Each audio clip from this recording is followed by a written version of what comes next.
I started doing cartoons of all the people that I worked with, and they all thought it was funny and good. So that's the first time I ever even attempted anything like that. So I went back home and I thought I could draw pretty decent. So I drew a cartoon map of the town I lived in and sold ads on it and made money on it.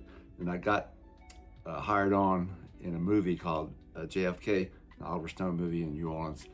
And actually, they gave me the job of being a courtroom artist, and they didn't know that I knew anything about art, and I didn't really. So I was just playing the part of an artist. So that was my first artist gig, is pretending to be an artist, and I drew sketches of the cameraman and Kevin Costner and everything that was going on in the courtroom scene, and they used one of my sketches for a crew T-shirt, and then so I thought that maybe I could draw. So I decided to go back to school. I went to William Carey University when it was on the coast and majored in sculpture, got a degree there, and went on to get a master's in art education. So then I needed a job, so I went to work as a teaching high school art, and I kept on doing some art on the side. So art already, I've never really made my total living playing art, drawing or painting or sculpting. I've always done that on the side because it really wasn't enough money to sustain me. But all along, which I do consider part of my art, which I didn't really think of it that way, it was my musical desires and abilities, which I've done since I was a little boy. And that is really what's consumed most of my time now. I write and sing and play in a duo all over the place.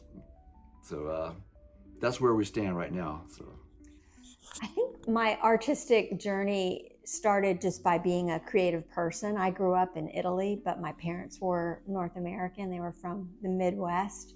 And I got to see so much Renaissance art growing up, and I just took it for granted. And it was just so beautiful. And I just sort of took it in, but never considered that I would, do art. And it wasn't until I think I left Italy to go to college that I realized how much that was impactful in my life. And so when I came to the States, and one of the things you don't realize is that when you live in a country in Europe, there's a lot of architectural beauty. And so you're fed all that artistic beauty in architecture and in paintings and in churches. And you come to the States, and there's a lot of beauty here, natural beauty for sure, but I missed the architecture, and I missed the beautiful paintings and the museums. And so I pretty much started my journey then, even though I was very practical, and I knew that you probably wouldn't make enough money to live as an artist. And so I studied it and did it on the side, kind of like a hobby, but I chose a more practical nursing kind of profession. As a result, I probably didn't take as many art classes, but I took as many as I could. And then I got my first job in Portland, Oregon, and there's where I took private classes and private lessons. And I also worked at the University of Portland and took classes there. So always on the side, I've been like pursuing the art part, but it was always as a more therapy or something to push into beauty and what I saw. And I think for artists, it's about communicating something. And so it was really important to be able to communicate what was important to me at the time. And I think at the time I was working in labor and delivery, so I did a lot of mother and child kinds of art. And then as you change, you kind of want to communicate different things.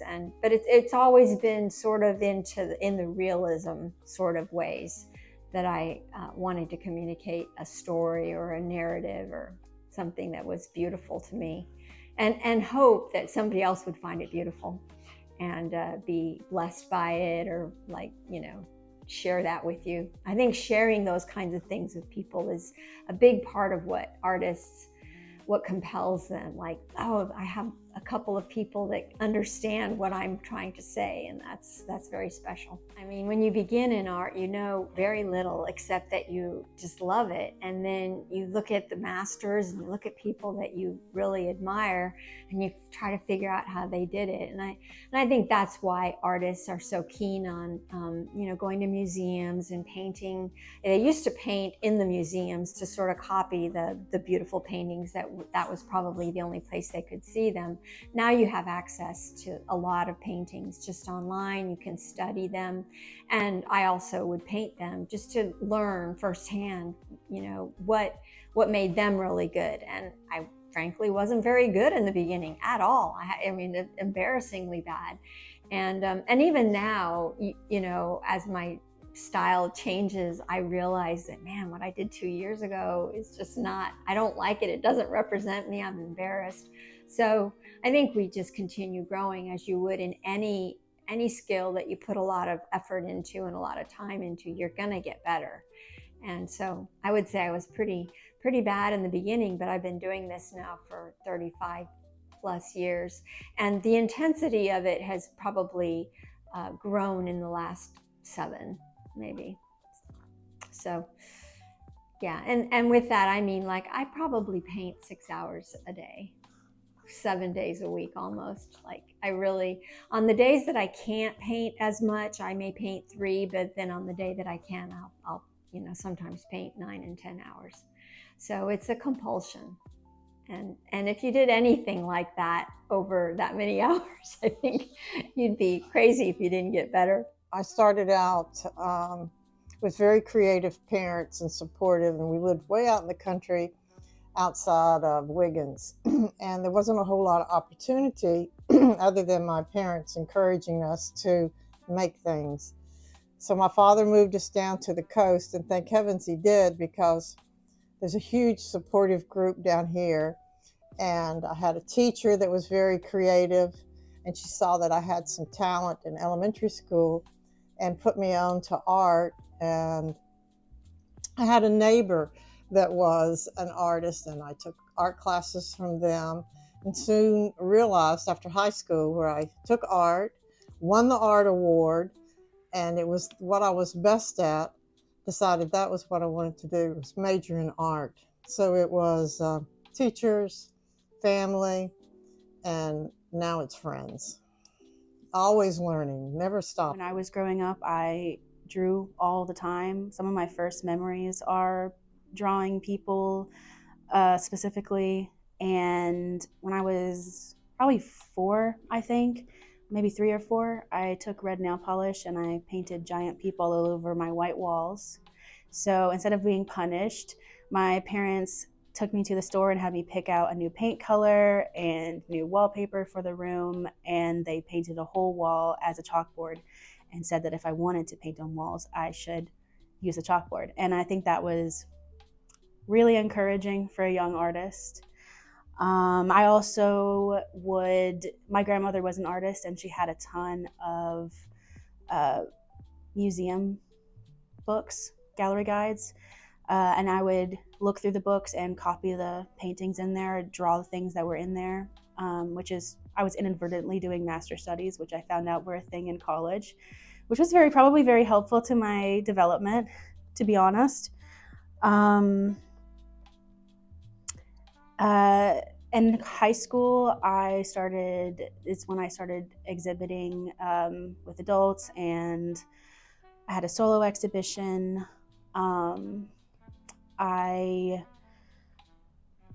After high school, I went to art school. I went to the Savannah College of Art and Design, and I graduated in 2021 with a degree in painting. After that, I moved to Manhattan, and I worked as an artistic companion to adults with dementia. I did a lot of art jobs. So I did that. I was an artist assistant, a production assistant, a gallery sitter, and an art writer. I loved that. That was great. But unfortunately, I had a failed engagement, so I ended up moving back to the Gulf Coast. I started teaching art privately, which I really loved. I taught to seniors at the Senior Center in Pascagoula, and then I also taught at the Mary C. And then eventually I ended up becoming the arts and culture assistant for the Mary C. O'Keefe Cultural Arts Center in Ocean Springs. And now I work here. I love drawing the human body ever since I was small. And every time I would go somewhere, I would just stare at people. And it wasn't for any other reason except learning and exploring the parts of the body. And then I would come home after school every day, sit in front of a big mirror and draw myself over and over and over. And I guess that's the reason I love doing the human body more than anything else, and portraits. It changed over time because it was a God thing to me, because I had been teaching in the elementary school, and then I got promoted to junior high school, and then I got promoted to the high school. And I had always wanted to eventually get into college education. And I had applied everywhere. And I was at a restaurant one night in Hattiesburg, Mississippi. And I got a phone call from this Gulf Coast Community College. And they said, if you're interested in teaching art, we need to interview you tomorrow. And I thought, how on earth did they get my name? How did they know I was sitting in a restaurant eating? And I thought it was a godsend. And I was here the next morning ready for the interview. And that totally changed everything in my life. I started studying really hard once I got the job, and setting up my own personal program. Cecile Stevens was before me, and she retired. And oh gosh, I jumped into it. They were designing a new art department, and I was invited to help design it with the architects. And so I was fortunate enough to design pretty much the entire gallery and the art department.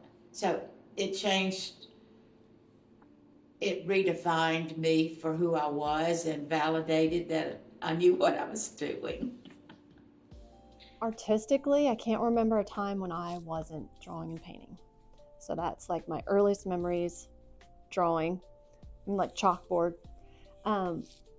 And so when it came time to declare, so high school, of course, art classes, I had a very inspiring art teacher who really pushed me towards that, because I was really torn between that and science. College, another pivotal moment came. Should I major in science? Should I major in art? And someone stopped me when I was about to declare my major, and he was like, you really should go into art. I barely knew this guy. He was just in a couple of my art classes. But it was just one of those moments where I was like, okay, I guess I'll redirect my entire college path this way. And so ever since then, I've been like, this paid off for you every time. So every time I'm at a fork in the road, like, should I go with this direction, or should I stay in a path that's going to lead me more towards art? And each time I've kind of veered towards art, and it hasn't strayed me wrong yet. So I continue to make those choices, but that's the journey. You know, you're always faced with, should I take this job that might pay more? Should I take the easier route, or should I really just stay true to what I know I want to do? Like, I know I want to create. So sometimes it pays off. For me, it has paid off. I was able to stay in a creative career. Let's see, I started in high school, did a lot of art classes in high school, got introduced to a lot of different mediums, and did art just here and there throughout my life. And then I had a leg surgery a few years ago, kind of put me back sitting down for a long time, and just needed an outlet to kind of figure out. So would you say that influenced you and inspired you to begin creating art? Absolutely. It's kind of like a form of therapy type. I've done sewing, crochet, jewelry making, still do all of those things. And started out in watercolor, then went to acrylics. Now I do stuff with glass, do all kinds of mediums still to this day. So it just evolves. How do you feel like your tone and perspective has actually changed as you've gotten older and more experiences have happened to you? When I first started doing art, I was a lot more abstract, a lot less detail oriented, and it took me a long time to find my style. of painting, and now it's more realistic, lots of marine life, lots of local art type things. So what kind of caused that shift? Personal preference. Gotcha. I believe it's gone more from the loose style of loose florals to more the realistic nature. Right. And do you have any like particular life events that have affected your creative expression? Like you said, like hurting your leg? Doing that, having that injury, that kind of started the movement toward it. I'm also a nurse, so a lot of my patients have inspired me, with their likes of, marred butterflies, dragonflies. It gives you inspiration on things that you could paint to make other people happy as well as yourself. So it's nice being able to give somebody a piece of art that their love of things influenced and just sparking that connection. So would you say that, what would you say is your favorite art that you've made? My sea turtle. I actually brought it with me today. Oh, awesome. I'll look at that later. When I was about 7, I remember watching the end credits of Sleeping Beauty, and I was fascinated by the amount of artwork that went into the background, and that kind of sparked my interest in becoming an artist. So I went up to my guardian and asked them to take art classes, and some 20 odd years ago at Hobby Lobby, they would have art classes. And I went up to the instructor and asked them if I could take art classes. Well, they did not teach children. So my guardian tried to explain to them, that I was very interested in it. I love painting and drawing on canvases. But she said, if you have to draw on a canvas, you're not an artist. So I was really bummed as a 7-year-old, and I pretty much quit. And fast forward to my mid to early teens, I decided to start drawing again. Well, I went up to my guardian and asked them if I could take painting classes. And of course she said no, that it wasn't a real career, that I would never amount to anything if I did that. So I stopped altogether. So in the spring of last year, I had my daughter and I needed something for myself. I became a stay-at-home mom, and I drew a picture of my husband holding our daughter, and whenever I gifted it to him, I was met not with negativity, but positivity. And I was asked questions like, why don't I pursue this and do this as a job? Well, in June of last year, I decided to take my first painting class, and that's kind of how I got started. I was the kid in kindergarten who loved the putty with the buttons that you can kind of press into it. So I always kind of had an obsession with mud, and of course Play-Doh was a thing we all had. So it started kind of early. I didn't really get into ceramics until after college. I was teaching, I needed an outlet, and so I found a local class and I started it, and I just fell in love. And that challenge of it, I'm not naturally inclined to be this great artist, and I feel like a lot of people don't feel very creative, especially when you're first starting. But I kept going, I kept at it, and just the challenge of ceramics and pottery is something that kept me coming back and trying to be better and just kind of explore my artistic self. It really kind of goes back to the mixture of machines and be able to build stuff, and then taking that to another level of actually using the CNCs to more of my artwork is not the actual artwork itself, is to prove a mastery of the machines. Like when you can create a big giant artwork for a city or for a building, it's a showing of not just the creative aspect of it, it's a blending of all the multi-disciplines. The engineering, the artwork, the artistry, the machines, it's just mixing it all together. And I wouldn't call myself an artist, I just love to build things. And whatever that takes me and whatever equipment that might, need to be done, that's what I want to do. That's what I enjoy doing, is doing the complex stuff, not doing the easy stuff. The harder builds, the harder installs, because it really pushes you further as a person and further as in your craft to get better and better, to always keep challenge. And that's kind of what I've always been, a very inquisitive person. Of, can I build that? And a lot of times the answer is yes. If you put your heart to it and your mind to it, you can just build anything. And like I said, it's a proof concept of an idea and fulfillment and doing it again and again and again. And that's kind of what drives me, is not really the end result, but the process, the whole process of it. I love the painful process. I love the thinking. I love the ingenuity. I love your brain be able to work stuff out and to achieve goals. And you can do it. You just got to put your mind to it. Constantly changes. It's never the same thing twice. And although it might be linear, it's not necessarily a straight line. It's got curves and tangents that bounce off of it. I mean, before I could talk, I was scribbling with a crayon or chalk or on a chalkboard or whatever.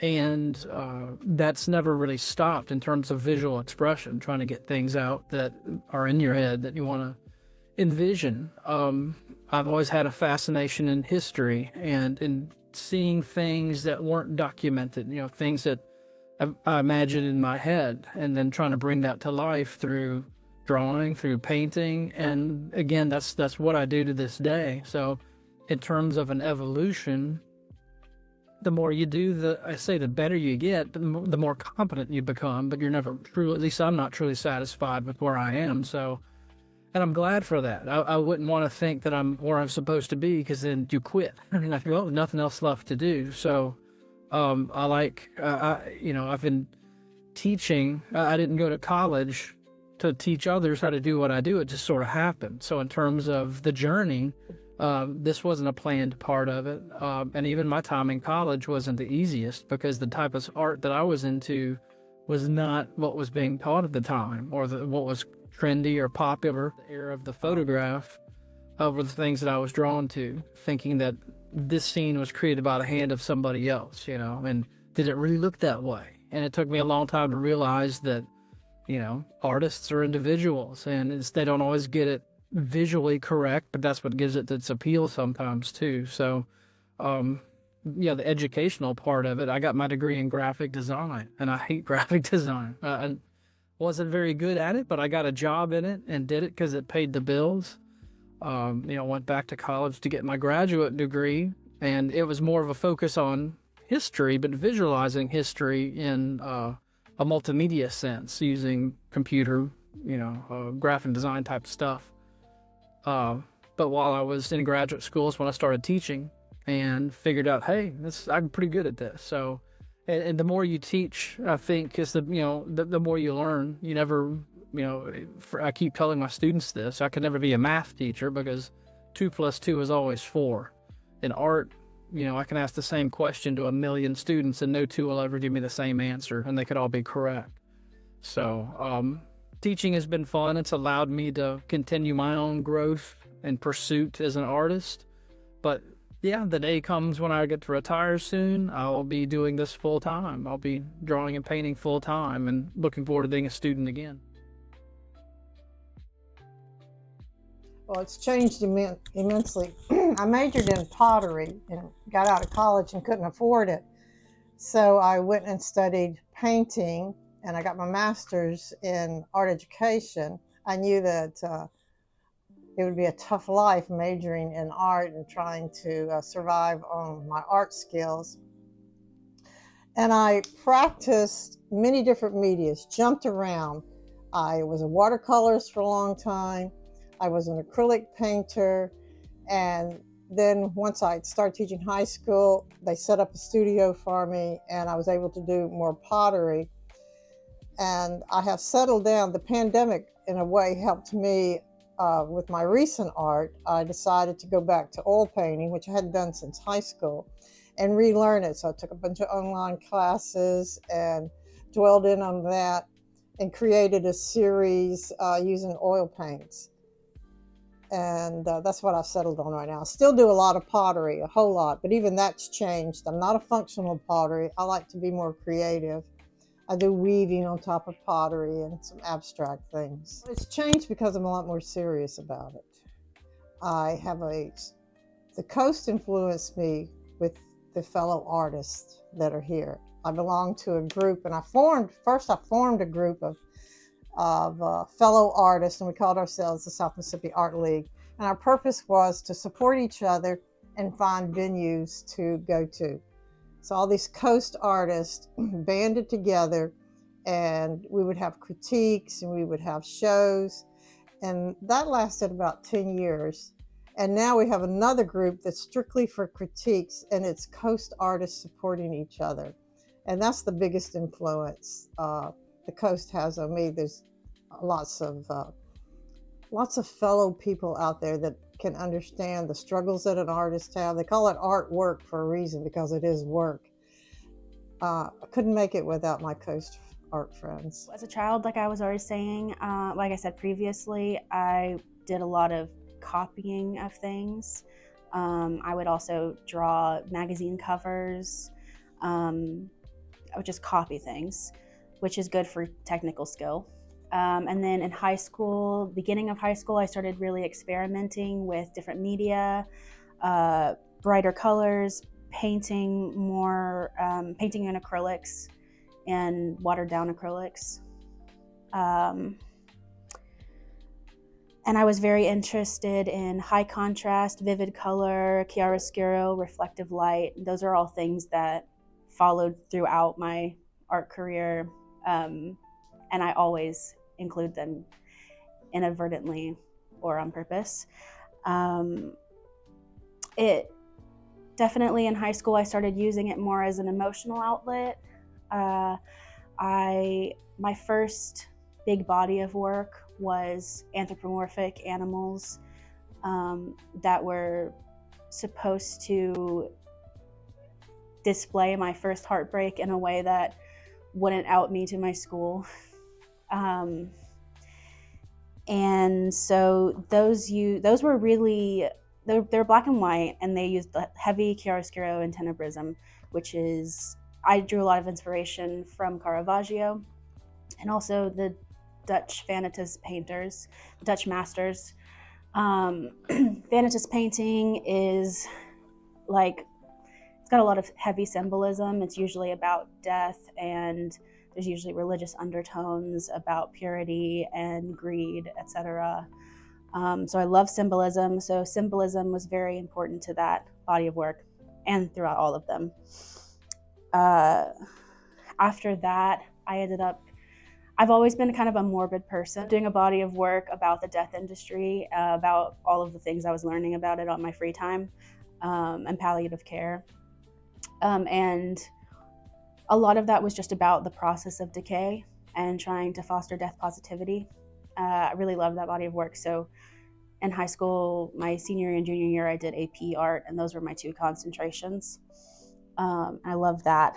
I really had a great art education at my high school and throughout my schooling before college. Pre-K through 12th, very good art education, I think, for the South, probably. I did go to a private school, so maybe that's why. So then I got to college. I started experimenting even more. I learned about all kinds of different media that I hadn't seen before, including Yupo paper, which is this paper made of plastic that it doesn't allow the paint to absorb into the page, so it kind of sits on top and dries. I started using that a lot, more bright colors, and I did go back to some anthropomorphic animals for like a triptych, but I ended up moving on to these abstract pieces because I got diagnosed with bipolar 2 in college. Recently found out I was misdiagnosed, so that's cool.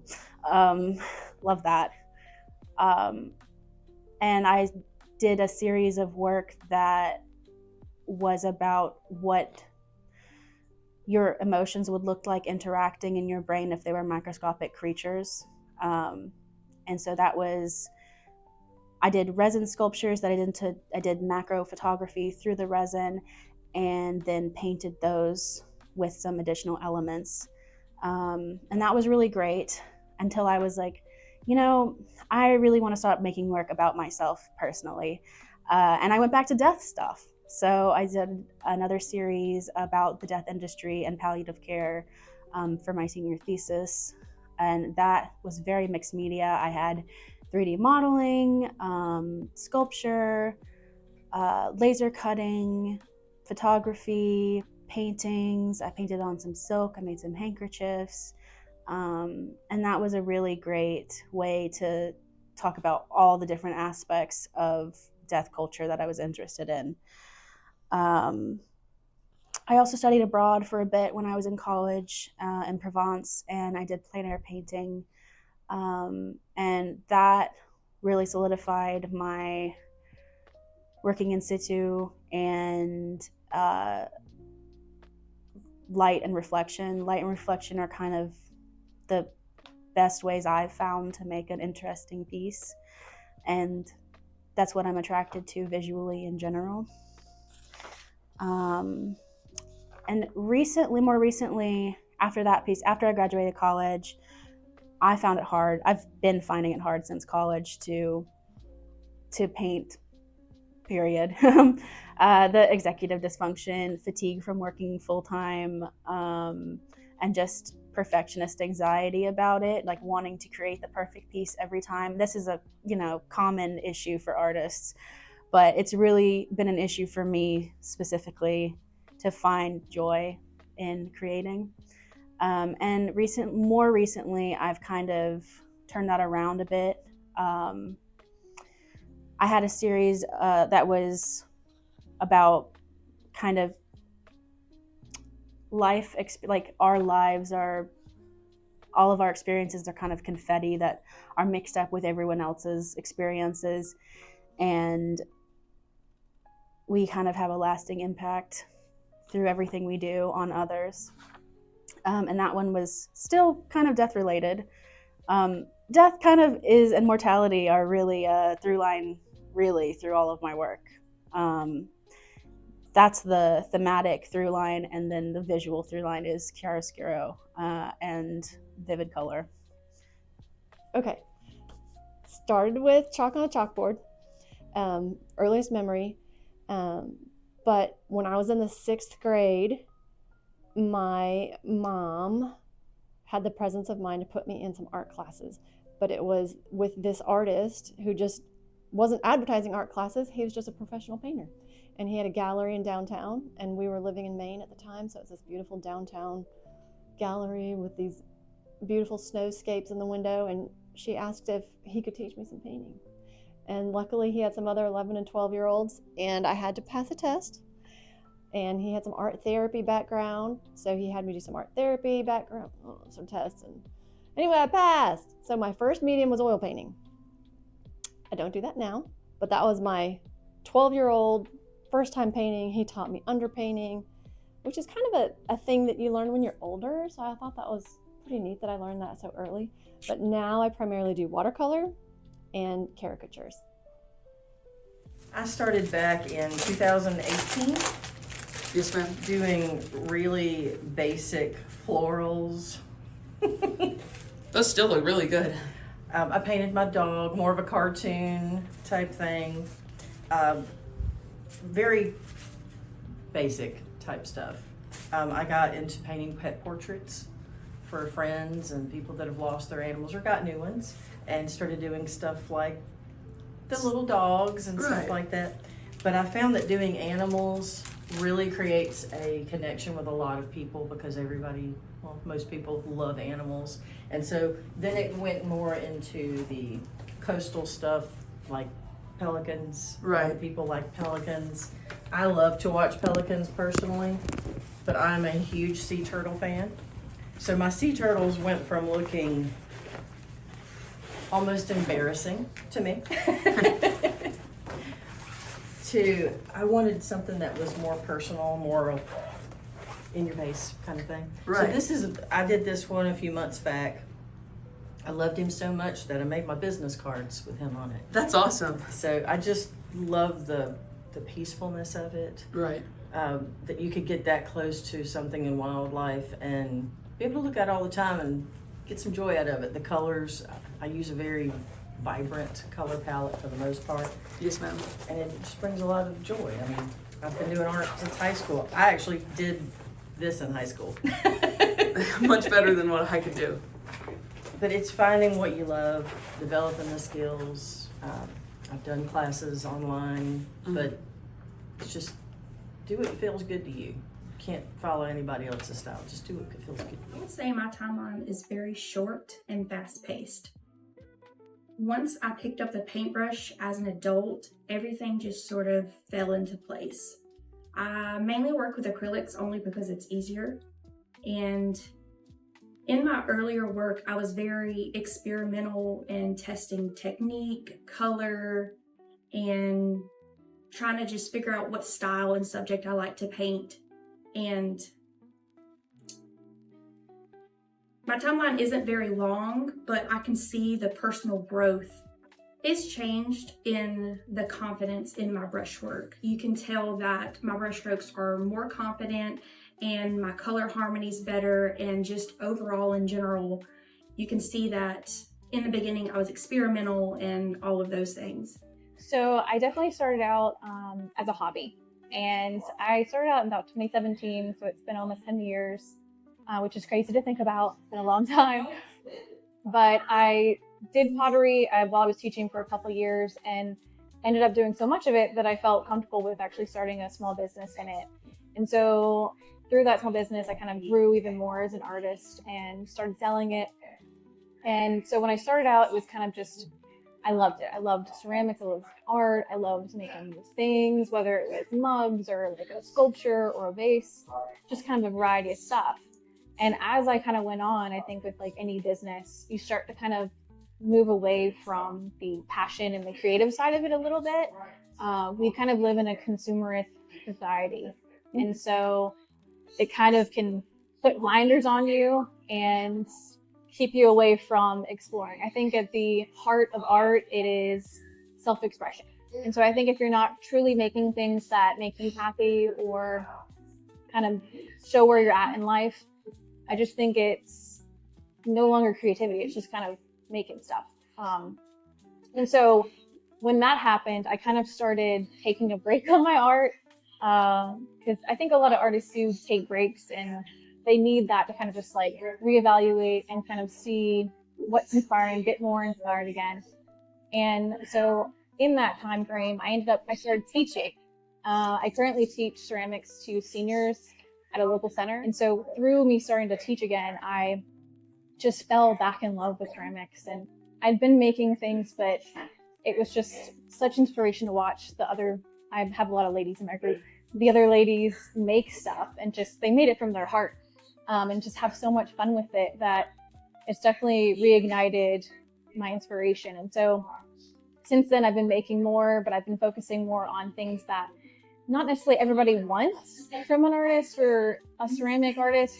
I'm making things that I want to see in the world. Mainly the materials have changed. When I was much younger, I painted a lot, did a lot of pottery, a lot of hands-on feeling type of, because pottery is a real feel type thing. You're working with it, you touch it, you feel it, you move it. But as I got older and older and found out that big toys were fun to play with and mess with, and how people are, the bigger the toy the better. And luckily we have eBay and Facebook Marketplace, you can buy all these big toys and they'll send to you without any questions asked. I mean, like toys the size of like houses, and no questions asked, just send them to you, and just hopefully you can not chop your hand off or something. I mean, and then getting these machines in and then using them. But so the only reason my style has changed is my machines have changed, and my machines have gotten bigger and bigger. When I was younger, we were playing around with a CNC machine, this big by this big. Now I play around with a machine that's 20 foot by 8 foot. You can park a car in that thing and start CNC machining it. So really the scale has changed because my toys have changed basically. My pouch of tools that I can use on a day-to-day basis have changed. But my style has always been a little quirky, and that's just kind of how I am. A lot more technical. I like to do not just one thing, but there's a joke behind the joke. There's always something behind the scenes going on, because art's never 1D. If you look at something, you see the surface. If you look at something, there's something behind it. It keeps you thinking more and more of it, and not just seeing it as one piece. really enjoy being in a zone, like being in a creative place. And I think, you know, just like when you watch children that are just lost in coloring, or, you know, there's something we're made to kind of create things. I think everybody has some creative tendencies within, and then it's just those who just love it so much that can't put it aside, that end up maybe becoming what we call artists. But I think most people have that creativity in them, and it's just expressed in a variety of ways. And, you know, and some maybe have it more than others, or the bug is greater. And I guess, you know, when you don't have to, you know, have another job, and you just happen to have a little bit more time. For me, it was, you know, I really needed it. I would get up real early in the morning at 5, maybe work for 2 hours, go to work, come back at 3, and do another 2 hours. So you can still, it just depends on how much you really need it. And I would say, yeah, there's a compulsion. It's a little bit obsessive and crazy, and you need balance. You know, I think if artists were left to themselves, they'd just be in a studio all day, and, you know, but you still have to sell your work. You still have to interact with people. You have to share, and you have to market. And there are a lot of parts to art that aren't as fun for an artist, but you can't just create. Well, I've kind of always been doing art. Like, I saw a pencil when I was 3 and I thought, maybe that can write stuff, and it did. You'll never believe it. And then the crayons, they had color. So I've always just kind of been drawn to it. I just really like colors and shapes. I hate numbers. I really don't like numbers. I think that might be one of my biggest driving factors. Everything else has to do with numbers. Okay. Or you just like get colors and throw it down. It's about me kind of working through those levels of self, you know, and then I want it to have an atmospheric feel so that the viewer starts to go, from a distance, they go, oh, that's interesting. And then they get up closer and they go, oh, I didn't notice that. Oh, look at that. Mm-hmm. And they keep going deeper. And as a visual artist, that's what you want. You want somebody to stop and spend time with your work. Now, if it provokes them, yay. If they love it, yay. If they just walk on by and are indifferent, So, you know, the artist's job is about making them stop, making them think, making them react. And maybe making is too strong of a, but hoping that they will, you know, that they will spend time with it. When you're asked what motivates you to create your artwork, sometimes it makes you think about the flow state, you know, what creative block, or writer's block, or artist block. But I mean, being in the corporate environment I've been in for 26 years, which is graphic design and advertising and marketing, you have to show up every day and just push out something creative, whether you're feeling it or not. So in a way, I've learned to just show up and just keep pushing through it, and that's just trust the process. And sometimes, you know, it comes faster than others, and that's when you really wish you could get in that flow state. That's the, man, everything's clicking right now. But that is an everyday trying it, doing it, and trusting the process. But staying creative, what motivates me to create, it's like when you just have to stop and just look how beautiful that light is shining through those trees. Look at that shadow. Look at the sparkles on the water. And when I'm around other artists, they do the same thing. They're like, look, guys, look at the sunbeam right now. And we all, ooh. I don't know if other people do that. I don't know if everyone's normal, you know, if that's normal, but I think as artists, we just feel drawn to capture those beautiful moments, inspired by, you know, the light around us and, you know, current events too. Right now I'm painting a series of American flags. It's a little bit personal to me, but what inspires me, it's like, I just feel like I have to. Like I said, I'm a nurse. We deal with very stressful situations, sometimes depressing, sometimes just overall chaos. Yes, ma'am. It is nice to be able to go into a room, sit down, kind of let all of that go and make something that makes yourself happy and others happy as well. So that's kind of the way. And what did influence you into becoming a nurse? My grandfather was a hospice patient. He died of cancer several years ago. Oh, I went to JC. I actually did a business degree from JC in accounting. I worked at Chevron for a little while as a contractor, and then he got sick. And I noticed the compassion and the love that those nurses did for us and how they changed our lives, and thought that that was a much better fit for how I wanted to live.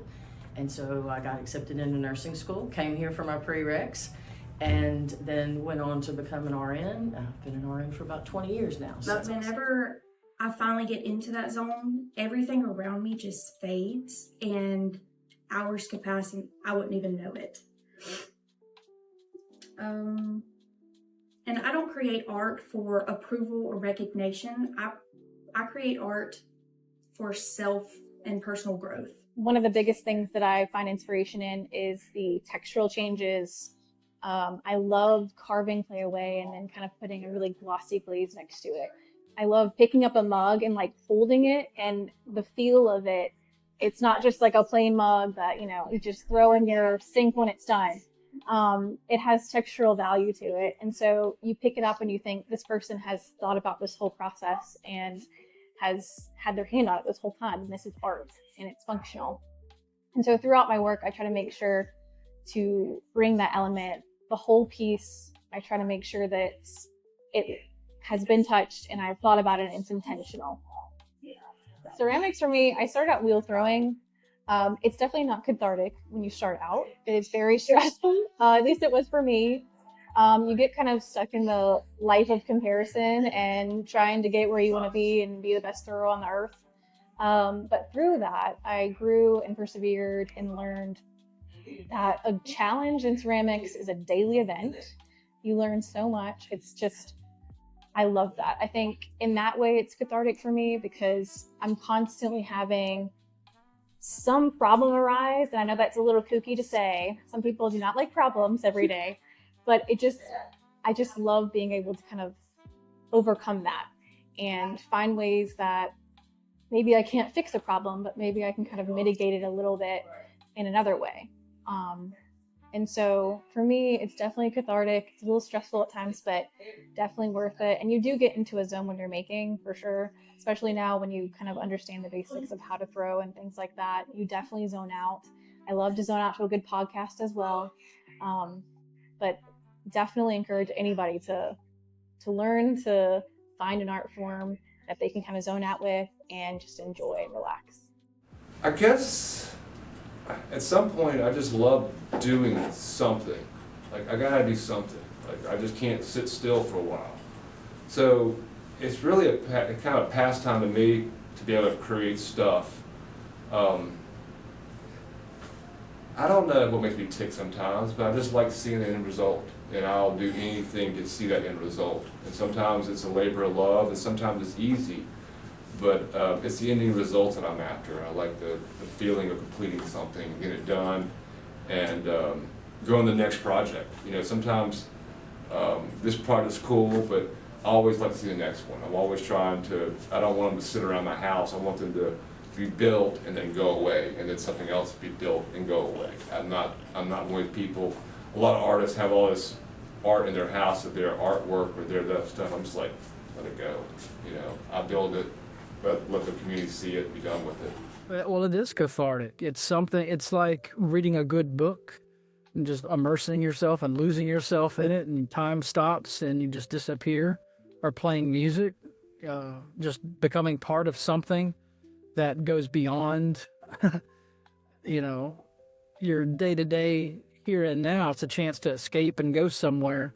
And I desperately need that. You know, that's why I'm an artist. That's why I do what I do. It's a chance to escape, and then at the same time to create, to will something into existence that wasn't there before I did whatever it was that I did. And I enjoy the process. It's, you know, it's daunting. It's always intimidating and somewhat scary, but I have enough faith in having done it all my life and knowing the journey of it all that I have faith in my own ability to get it where I'll be comfortable with it, or enjoy it, or, satisfied with it to a certain extent. Never completely satisfied, but, something to look back on and then move on to the next.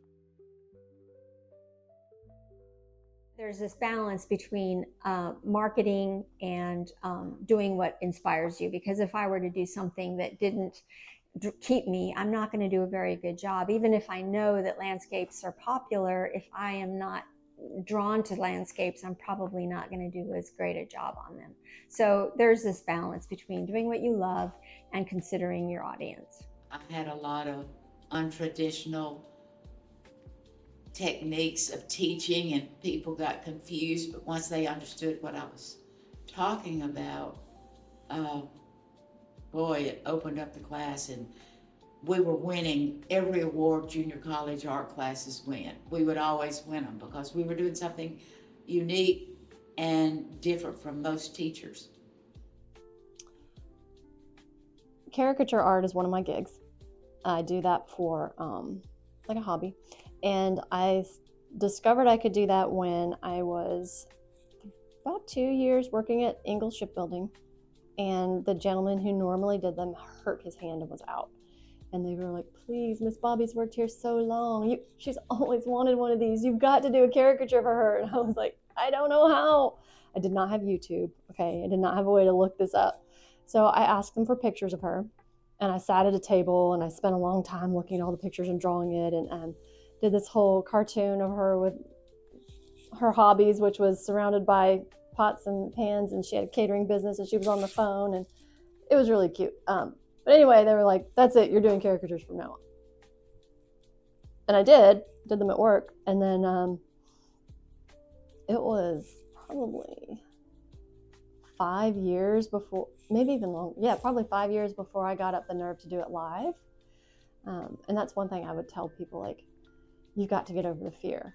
I mean, you know that quote, do something every day that scares you. That is literally what was in my mind that year as I thought, I've got to do this, I've got to do this. But I did it free. So I did it free for like an entire year. Anyone who needed caricatures, I would show up. If I messed up, I'd say, sorry, no hard feelings. They didn't care, it was free. Like we were just rolling with that. I would tell them, look, I'm new.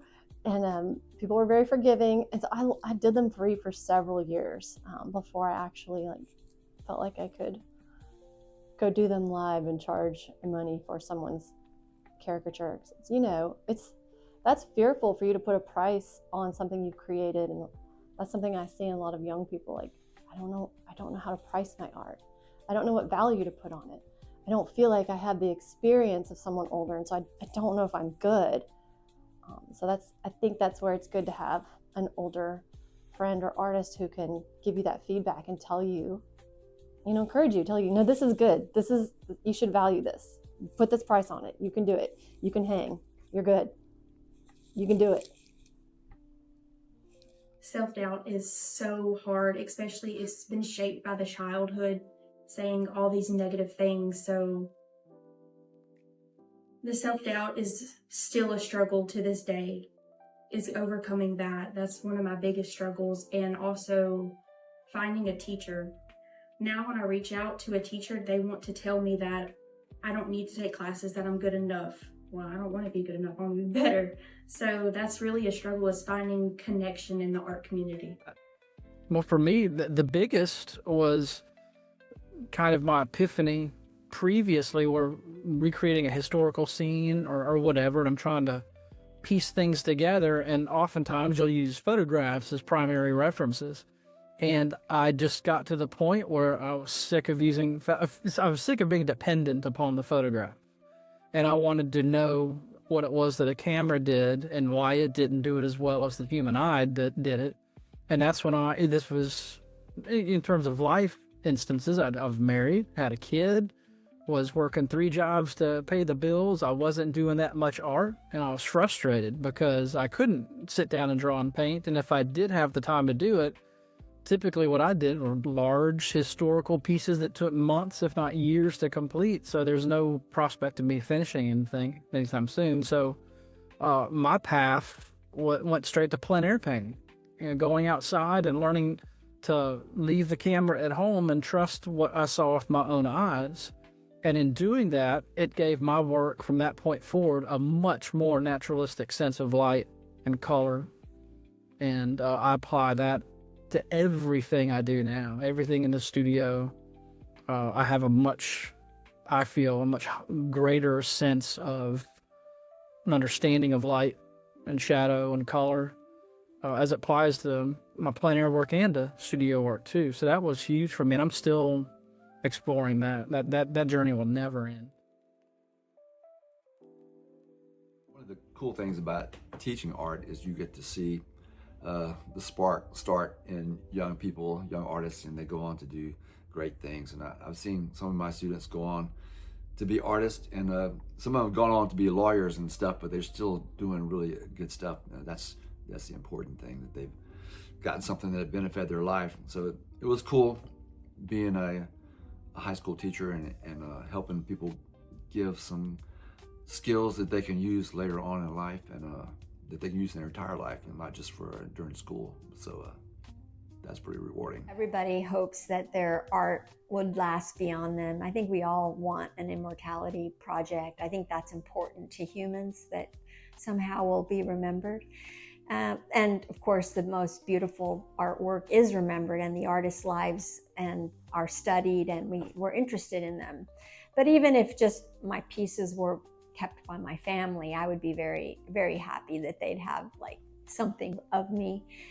But what I would like to share, since I kind of do this professionally and intentionally, what I would hope that would be imparted is that beauty is important. And if I can convey beauty, I think that will be the most impactful. When I look at art that speaks to us generations later, it's almost always art that is somehow resonates. It's somehow the color combinations, the value choices, the elements of art were put together in such a way that just makes your soul sing. And I guess so. Those would be the types of things I would like to be good enough where, you know, my artwork wouldn't be sold for 25 cents at the garage sale, but that somebody would say, oh, I really want to keep that. I don't want that to be for sale. So I think we want to, my idea to impart to young artists would be that, you know, find something that you find beautiful, that you want to share. And I hope that I capture beauty in some form, even, you know, if it's abstract or just the way colors come together and what colors work together, or, you know, some story that is compelling. Those are all, you know, aspects of beauty that I hope I convey in my art. I love giving an art talk so I can educate people that are watching and looking at my art and seeing that light bulb go off, because they'll look at it and it's so different and they'll think, why is she doing that? What's the deal here? But if you listen to the artist talk, they'll explain to you what my value is in the art, why I think it's important, and as the viewer, it becomes a real educational experience for you to see, oh, that's why she did what she did. You should always talk to the artist so they can tell you what's the value of that art, what is the emotional experience from it, or is it just an example of a lovely piece of artwork that this artist wants to share. Talk to the artist is the best way to find these things out. If somebody says, what would you recommend to a young artist or a new artist? And I would say, keep looking, keep wondering, keep seeking, because that's everything, you know, that's life. If you're just trying to follow a certain pattern or a pre-designated path, that can be a little iffy, you know, that could be a little, you know, you've got to know yourself. You've got to constantly be thinking, right, and wondering. How do I hope to influence the future? That is such a good question. And it's something I actually think about a lot. I don't have a solid answer, but I will say that when I think about what I'm going to create, say I have set the day aside to do some painting in the studio, sometimes I think, okay, I know what people will buy. I know that they don't know the difference between a difficult watercolor and a simple watercolor. Should I just do the quicker, easier one that I know people will buy because it's easier to digest? It's just a simpler art. Should I do the easy thing? No, I need to do the hard thing. I need to do what I know I've learned how to do. I know that this is the right way to do it. I know that there's a better way. I know that it's more interesting if I do the harder thing and I put some background story to it and I do artist concept. That's what we need to do as artists. We don't want to do the easy thing all the time because that sells and people on Etsy are buying them. You can sell it all day long. Do the hard things. That's what's going to influence artists, you know? So I can then talk to younger artists and push them because I've been through it. I'm like, okay, I see where your head is going. Why don't you consider this? Let them tell their story and then help them talk through. I have the knowledge of the medium, but they have their own story.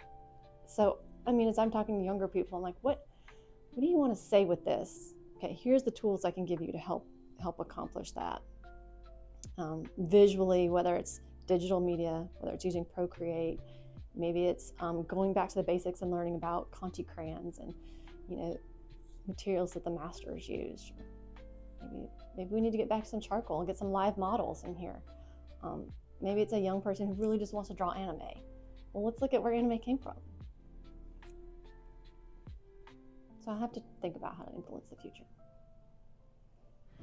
If I could tell anybody anything, you can develop your skills, basic skills, develop them as you develop yourself. You'll find your own style. You'll find what masters, you know, that you want to complete. Watercolor is one of the hardest mediums to master. Yes, ma'am. I love watercolor, but sometimes I don't feel it. So I go to acrylic. So it's finding the mediums that work best for you in the time of your life that you need to have them fit.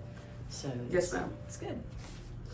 I'm still trying to find my voice, and I hope one day I can create something that will speak and connect to somebody on that level. I want the next generation to know that success isn't on one expected path, that it can be in any direction, and sometimes you just need to trust your instinct and nurture your God-given talents. So definitely, I work with older seniors. And so I kind of get to steal their life lessons throughout my work. They're always teaching me things. And the biggest lesson I think in clay is it's just mud. You don't get attached to it. You make to enjoy. You make something from the start, not necessarily hoping it's going to be a successful piece. It might break at some point before even getting finished. And so I would say anybody that's getting into ceramics or anybody that's just in an art form in general, go into it with zero expectations. Go into it just having fun and playing, and also allow yourself to kind of share your story. I just want to pass on the fact that a group built this. It's not one person. A lot of the stuff I do is a group effort. You might only have one or two artists who actually built the work, but you can't forget the people who went and found the grant and went and found this. And the last thing, really, I just want to try to, at the end of the day, just tell people to be friendly, be happy. You know, artwork's supposed to make you smile and feel emotion, or you know, do something. But I mean, the lasting impression, I just want people to be friendly, be happy, enjoy it, smile. You know, life is short. You know, get out and see artwork, get out and create artwork, and you know, in 10 years, 20 years, 30 years, the stuff we create might be here or there, but the people who we created it with, or the memories that were there, or memories that were made by that object will always be there. You know, and that's kind of where I want to stand with it. But the legacy is just be friendly, be happy. You know, it's just treat people like you want to be treated. It's real simple, not hard, and just be better. You know, try to do better the next day. You know, and the things that I get to do today as a professional with my artwork in terms of creating artwork for, be it the Marine Corps or Space Force or the Air Force, the works that I'm creating will be around for centuries. It becomes part of their historic visual record. So I hope that maybe one day, some kid will, 100, 200, 500 years from now, look at my painting and wonder, who the heck did that? Were they really there? Was that what it was like? And, maybe spark their imagination and make them want to do the same. And then teaching also offers that same opportunity of, you hope that your work might trickle down and affect others that see it, or at least if not, they can see the inspiration that drives me behind it, and hopefully pass that inspiration on to them some way as well. Get out and just do it. Get busy. Go create. Get it out of your head. Get something down to where you can look at it and either love it or hate it, or know what you want to do to change it. If it's something you enjoy and you're passionate about, do it. Do as much as you can of it. Don't sit on the sidelines. Be a part of it. Do more of it. But you get out of it what you can, and you try to get as much out of it as you can.